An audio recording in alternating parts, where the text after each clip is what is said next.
Ya, assalamualaikum warahmatullahi wabarakatuh. Perkenalkan, nama saya Resti Oktavina dengan NIM 181030086 dari program studi S1 Sistem Informasi Angkatan 2018 Institut Teknologi Telkom Purwokerto.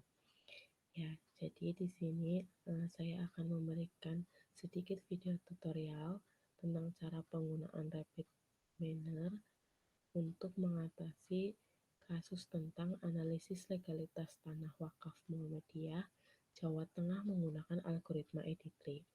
Jadi untuk data di dalam jurnal tersebut memiliki 5 atribut. Yang pertama ada kepemilikan,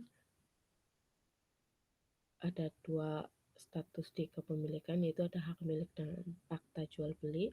Lalu atribut yang kedua ada status tanah. Lalu yang ketiga ada pemilik sekarangnya siapa.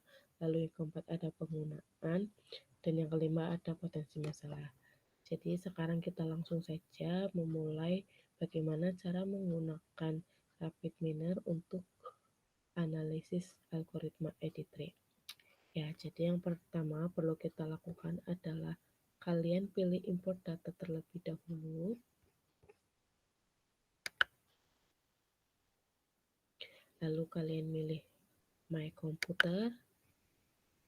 Lalu kalian cari file kalian tersimpan di mana.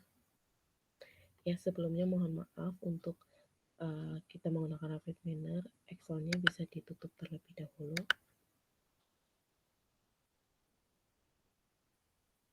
Oke, mari kita lanjutkan. Pilih data kalian tersimpan di mana terlebih dahulu ya. Data saya tersimpan pada disk di data D semester 6 mata kuliah penambangan data. Nah, setelah kalian pilih, lalu kalian pilih next.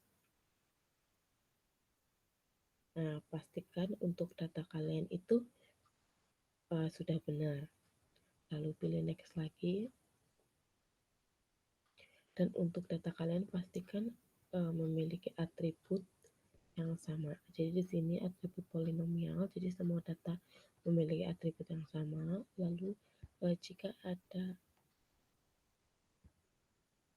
Excel yang dalam data Excelnya kosong, kalian bisa menghapus data yang tidak penting dengan cara klik ikon segitiga kecil pada pojok kanan atas, lalu pilih exclude kolom.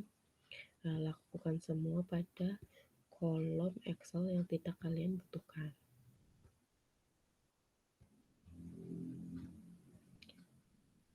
Nah, jika data yang kalian masukkan sudah tercatat dengan benar, lalu kalian bisa memilih next. Lalu kalian pilih local repository untuk menyimpan data teman-teman, lalu kalian ketik nama data sesuai dengan keinginan teman-teman. Di sini saya kasih contoh luas Editree. Lalu kalian pilih finish. Tunggu sampai prosesnya selesai. Nah, ini merupakan data yang kalian gunakan menggunakan algoritma Editree. Lalu bagaimana cara menggunakan Rapid Miner-nya? Ketika kita sudah memasukkan data, jadi kalian bisa pilih desain. Lalu kalian cari dokumen yang tadi disimpan. Lalu kalian drag atau double klik ke area lembar kerja. Nah, sudah. Lalu pada operator kalian ketikkan set rule.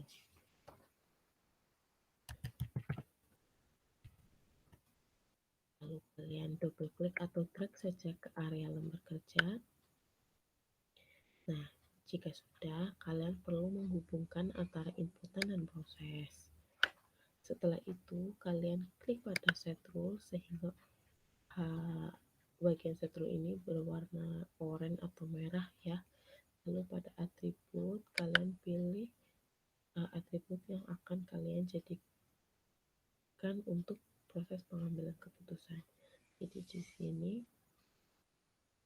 data untuk pengambil keputusan itu potensi masalah.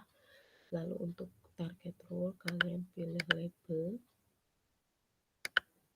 Nah, jika sudah, kalian kembali ke operator lalu ketikkan ID klik. Lalu kalian double klik atau kalian drag ke dalam lembar kerja. Pada parameter jangan ubah apapun atau sesuaikan dengan keinginan teman-teman. Lalu jangan lupa hubungkan antara proses dan output.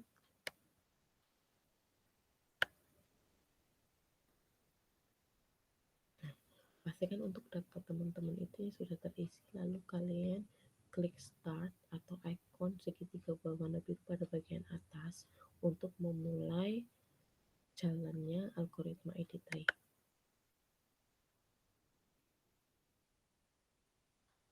Lalu nanti akan muncul tampilan dari perhitungan algoritma ID3. Jadi pohon keputusan yang diperoleh adalah sebagai berikut. Nah, untuk kepemilikan itu terbagi menjadi 3, yaitu ada akta jual, hak milik, dan hak pakai, di mana akta jual ini bagi warga Muhammadiyah yang kepemilikannya merupakan akta jual, maka berisiko memiliki potensi masalah. Lalu jika hak milik sendiri, maka akan dilanjutkan kepada status kepemilikan tanah milik pemerintahan pusat Muhammadiyah atau milik pribadi. Jika milik pemerintahan pusat Muhammadiyah, maka akan melanjutkan ke atribut berikutnya, yaitu penggunaan. Nah, jadi penggunaan itu digunakan untuk 4. Yang pertama ada ibadah, yang kedua ada pendidikan, yang ketiga ada sosial, dan yang keempat ada tanah kosong. Nah, jika digunakan sebagai ibadah, maka potensi masalahnya itu tidak ada, jadi boleh diwakafkan. Dan untuk digunakan sebagai pendidikan, jika tanah itu merupakan pekarangan, maka hasilnya itu boleh diwakafkan dan boleh tidak diwakafkan. Jika penggunaannya untuk sosial, maka boleh diwakafkan atau potensial masalahnya itu tidak ada. Lalu jika itu merupakan tanah kosong, itu boleh diwakafkan dan potensial masalahnya itu tidak ada. Sedangkan jika pemiliknya itu kepemilikan pribadi, maka tanah itu tidak boleh diwakafkan, atau jika diwakafkan itu memiliki potensi masalah. Dan jika kepemilikannya itu hanya sebatas hak pakai, maka tanah tersebut tidak boleh diwakafkan dan memiliki potensi masalah. Itu jika dilihat dari graph-nya atau decision tree-nya.